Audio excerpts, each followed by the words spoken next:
అనుదిన బైబుల్ సంఖ్యాకాండము 10వ అధ్యాయము. యెహోవా మోషేకు ఈలాగు సెలవిచ్చెను, నీవు 2 వెండి బూరలను చేయించుకొనుము, నకిసీ పనిగా వాటిని చేయింపవలెను. అవి సమాజమును పిలుచుటకును సేనలను తరలించుటకును నీకుండవలెను. ఊదువారు వాటిని ఊదినప్పుడు సమాజము ప్రత్యక్షపు గుడారం యొక్క ద్వారమున ఎదుట నీ యొద్దకు కూడి రావలెను. వారు ఒకటే ఊదిన యెడల ఇశ్రాయేలుల సమూహములకు ముఖ్యులైన ప్రధానులు నీ యొద్దకు కూడి రావలెను. మీరు ఆర్భాటముగా ఊదినప్పుడు తూర్పు దిక్కున దిగియున్న సైన్యములు సాగవలెను. మీరు రెండవ మారు ఆర్భాటముగా ఊదినప్పుడు దక్షిణ దిక్కున దిగిన సైన్యములు సాగవలెను. వారు ప్రయాణమై పోవునప్పుడు ఆర్భాటముగా ఊదవలెను. సమాజమును కూర్చున్నప్పుడు ఊదవలెను, కానీ ఆర్భాటము చేయవలదు. అహరోను కుమారులైన యాజకులు ఆ బూరలు ఊదవలెను. నిత్యమైన కట్టడను బట్టి అవి మీ వంశముల పరంపరంగా మీకు ఉండును. మిమ్మును బాధించు శత్రువులకు విరోధముగా మీ దేశములో యుద్ధమునకు వెళ్ళినప్పుడు ఆ బూరలు ఆర్భాటముగా ఊదవలెను. అప్పుడు మీ దేవుడైన యెహోవా సన్నిధిని మీరు జ్ఞాపకమునకు వచ్చి మీ శత్రువుల నుండి రక్షింపబడుదురు.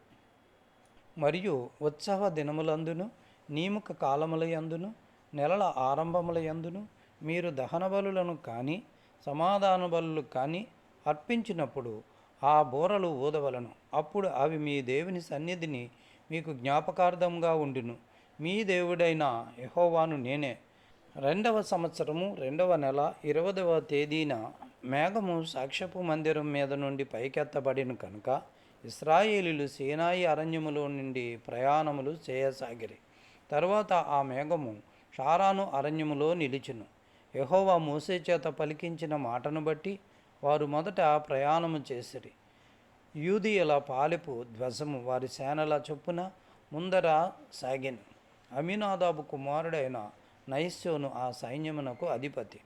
ఇశ్శాఖారీయుల గోత్ర సైన్యమునకు సూయారు కుమారుడైన నెతనేలు అధిపతి. జెబులూనీయుల గోత్ర సైన్యమునకు హేలోను కుమారుడైన ఎలియాబు అధిపతి. మందిరము విప్పబడినప్పుడు గెర్షోనీయులను మురారీయులను మందిరమును మోయిచూ సాగిరి.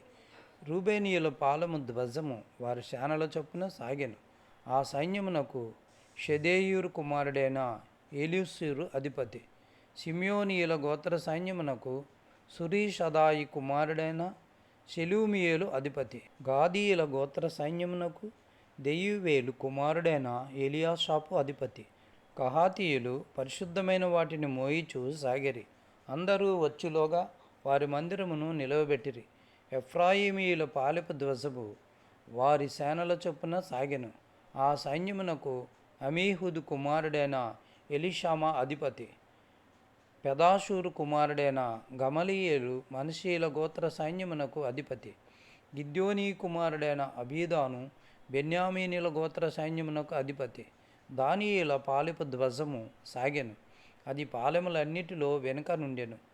అమిషదాయి కుమారుడైన అహీయజరు ఆ సైన్యమునకు అధిపతి. ఓక్రాను కుమారుడైన పగీయేలు ఆషేరీయుల గోత్ర సైన్యమునకు అధిపతి. ఏనాను కుమారుడైన అహీరా నప్తాలీయుల గోత్రమునకు అధిపతి. ఇశ్రాయేలీలు ప్రయాణం చేయనప్పుడు తమ తమ సైన్యముల చొప్పుననే ప్రయాణమై సాగిరి.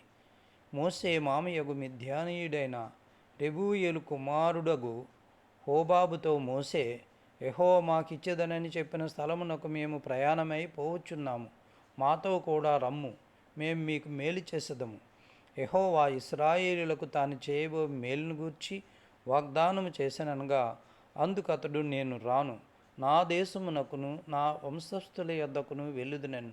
అందుకు మోషే, నీవు దయచేసి మమ్మును విడువకుము. ఎట్లనగా ఈ అరణ్యమందు మేము దిగవలసిన స్థలములు నీకు తెలిసి ఉన్నవి. నీవు మాకు కన్నుల వలె ఉందువు. మరియు నీవు మాతో కూడా వచ్చిన యెడల యెహోవా మాకు ఏ మేలు చేయనో ఆ మేలును బట్టి మేము నీకు మేలు చేయుదుమనెను. వారు యెహోవా కొండ నుండి 3 దినముల ప్రయాణము చేసిరి. వారికి విశ్రాంతి స్థలము చూచుటకు ఆ 3 దినముల ప్రయాణములో యెహోవా నిబంధన మందసము వారికి ముందుగా సాగెను. వారు తాము దిగిన స్థలము నుండి సాగినప్పుడు యెహోవా మేఘము పగటివేళ వారి మీద ఉండెను.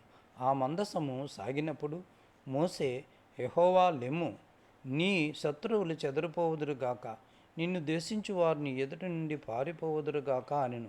అది నిలిచినప్పుడు అతడు, యెహోవా, ఇశ్రాయేలీయులు వేవేల మధ్యకు మరలా రమ్మనెను.